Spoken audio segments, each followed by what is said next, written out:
પિષ્ટી બન્યા પછી તેને ઘી અને તેલમાં શેકવામાં આવે છે. આ પણ એક સૌથી મહત્વની પાક કલ્પના છે.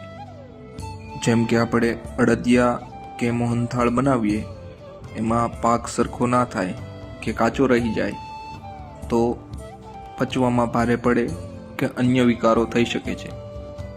આથી તેને સતત ધીમા તાપે હલાવતા રહેવું પડે છે. ધારો કે 50 કિલો આમળાની પિષ્ટી શેકતા 1 થી 1.5 દિવસ જેટલો સમય લાગી શકે છે.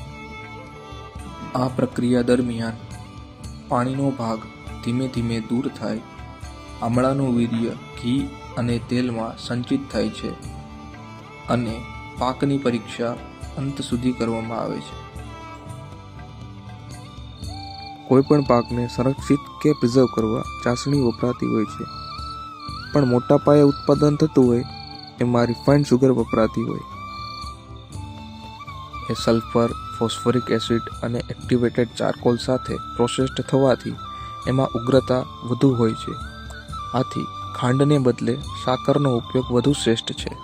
ચાસણી નિર્માણ માટે પણ યોગ્ય પ્રક્રિયા થવી અનિવાર્ય છે.